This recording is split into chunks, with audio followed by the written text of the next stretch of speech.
Hello friend, most welcome है आपके अपने इस educational channel HKS online solution में।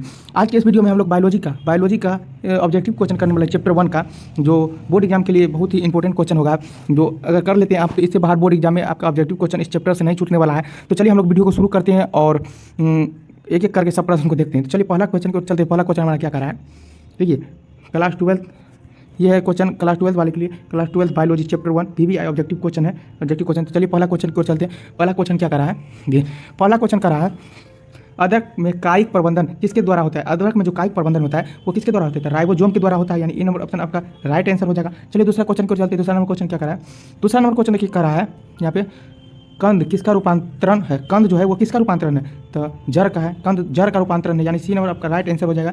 चलिए 3 नंबर क्वेश्चन की ओर चलते हैं।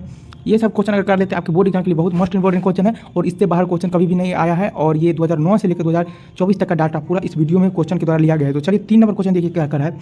3 नंबर क्वेश्चन केचुआ प्राणी है। केचुआ जो है सो कौन सा प्राणी है, एक लिंगी है, दो लिंगी है, अलिंगी है, नूप है। क्या है केचुआ, क्या है केचुआ,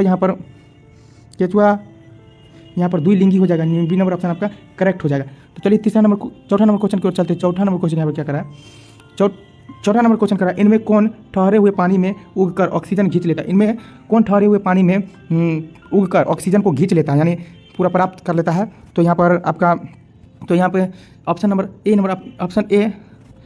ए नंबर आपका राइट आंसर हो जाएगा, यानी जलकुंभी जो है ठहरे हुए पानी में रुक के ऑक्सीजन को खींच लेता है।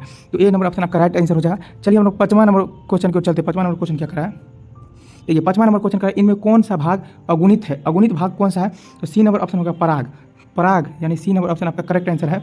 चलिए 6ठा नंबर क्वेश्चन की ओर चलते हैं। 6ठा नंबर क्वेश्चन क्या करा है, 6ठा नंबर क्वेश्चन करा है ईस्ट में प्रजनन मुख्यतः किसके माध्यम से होता है। ईस्ट में जो प्रजनन होता है वो मुख्यतः किसके माध्यम से होता है, तो मुकुलन के द्वारा होता है, यानी ए नंबर ऑप्शन आपका राइट आंसर हो जाएगा।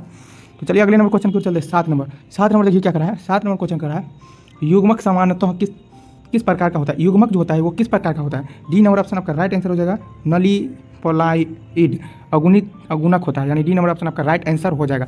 चलिए हम लोग 8 नंबर अगले प्रश्न की ओर चाहते हैं। देखिए 8 नंबर क्वेश्चन यहाँ पर करा है निम्नलिखित किसमें पादप काय अगुणित होता है। पादप काय जो होता है अगुणित किसमें होता है, इनमें से सभी में होता है, शैवाल में, कवक में, ब्रायोफाइटा, इनमें सभी हो जाता है, यानी डी नंबर ऑप्शन आपका राइट आंसर हो जाएगा। चलिए 9 नंबर क्वेश्चन को चलते हैं। इस क्वेश्चन को याद करके चाहे समझ के जैसे भी हो अच्छा से पढ़ लीजिएगा, बोर्ड एग्जाम के लिए बहुत इंपॉर्टेंट क्वेश्चन सब है। चलिए यहाँ पे 9 नंबर क्वेश्चन करा है काजू निम्नलिखित में कैसा फल कहलाता है। काजू है वो निम्नलिखित में कैसा फल कहलाता है, तो सी नंबर ऑप्शन आपका करेक्ट हो जाए नट, काजू नट फल कहलाता है। तो चलिए 10 नंबर क्वेश्चन को चलते हैं। 10 नंबर क्वेश्चन क्या है, देखिए 10 नंबर क्वेश्चन करा है नम्यूल्स निर्माण किस में होता है। नम्यूल्स का निर्माण किस में होता है, स्पंज में होता है। नम्यूल्स का निर्माण किस में होता है, स्पंज में होता है। डी नंबर ऑप्शन आपका राइट आंसर हो जाएगा। 11 नंबर क्वेश्चन क्या कहता है, 11 नंबर क्वेश्चन का 124 शुक्राणुओं के निर्माण में कितने अर्धसूत्र विभाजन की आवश्यकता होती है। 124 शुक्राणुओं के निर्माण में कितनी अर्धसूत्री विभाजन की आवश्यकता होती है, तो 31 अर्धसूत्री विभाजन की आवश्यकता होती है। 12 नंबर क्वेश्चन क्या कर रहा है, देखिए 12 नंबर क्वेश्चन कर रहा है इनमें किसे बंगाल का आतंक कहा जाता है। बंगाल का आतंक इसमें से किसे कहा जाता है, जलकुंभी को कहा जाता है, यानी बी नंबर ऑप्शन आपका क्या हो जाएगा, राइट आंसर हो जाएगा। चलिए अगला प्रश्न की ओर चलते हैं। देखिए 13 नंबर यहाँ पर क्वेश्चन कर रहा है मध चक्र पाई जाती है। मध चक्र किस में पाई जाती है, गाय में पाई जाती है, भेड़ में पाई जाती है, कुत्ता में पाई जाती है, किस में पाई जाती है, इनमें से सभी में पाई जाती है, यानी डी नंबर ऑप्शन आपका राइट आंसर हो जाएगा। चलिए 14 नंबर क्वेश्चन देखते हैं। 14 नंबर देखिए क्वेश्चन कर रहा है भ्रूणपोष में कितने क्रोमोजोम होते हैं। भ्रूणपोष में जो क्रोमोजोम होते हैं वो कितने होते हैं, तो 3n हो जाएगा। ये सब याद करने वाला प्रश्न है, इस सबको अच्छे से याद कर लीजिएगा। सी नंबर ऑप्शन आपका राइट आंसर हो जाएगा। चलिए 15 नंबर क्वेश्चन को चलते हैं।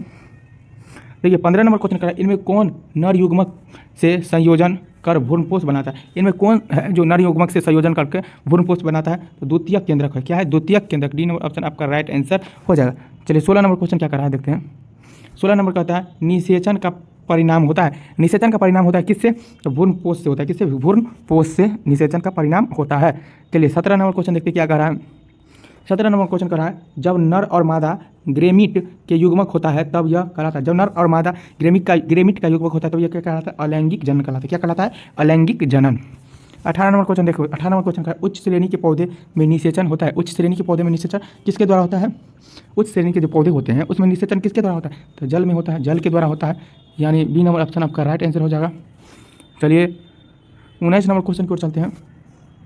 19 नंबर का रहा है शुल्क कंद का उदाहरण है। शुल्क कंद का जो उदाहरण है वो किसके, शुल्क कंद का उदाहरण क्या है, तो प्याज शुल्क कंद का उदाहरण हो जाएगा। चलिए 20 नंबर क्वेश्चन की ओर चलते हैं। 20 नंबर क्वेश्चन क्या कर रहा है, 20 नंबर क्वेश्चन यहाँ पर कर रहा है स्तनधारियाँ में निषेचन कहाँ होता है? स्तनधारियाँ में निषेचन जो होता है वो कहाँ होता है? तो फैलोपियन नली में होता है। फैलोपियन नली यानी डी नंबर ऑप्शन आपका राइट आंसर हो जाएगा।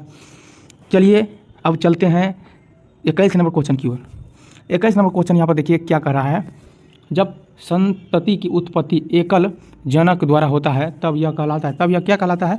तो यह कहलाता है अलैंगिक जनन कहलाता है। क्या कहलाता है? अलैंगिक जनन। चलिए 22 नंबर क्वेश्चन की ओर चलते हैं। 22 नंबर क्वेश्चन यहाँ पर क्या करा है? तो यहाँ पर 22 नंबर क्वेश्चन कर रहा है प्राकृतिक निषेचन पाया जाता है। प्राकृतिक निषेचन है जो किस में पाया जाता है? मधुमक्खी में प्राकृतिक निषेचन पाया जाता है। अगले क्वेश्चन की ओर चलते हैं हम लोग 23 नंबर क्वेश्चन की ओर। ये 23 नंबर क्वेश्चन है, यहाँ 22 तक ही क्वेश्चन लिया गया था जो आपके बोर्ड एग्जाम के लिए काफ़ी ज़्यादा मोस्ट इंपॉर्टेंट क्वेश्चन था। इस सबको अगर कर लेते हैं तो बोर्ड एग्जाम में यहाँ से बाहर क्वेश्चन नहीं आएगा इस चैप्टर से।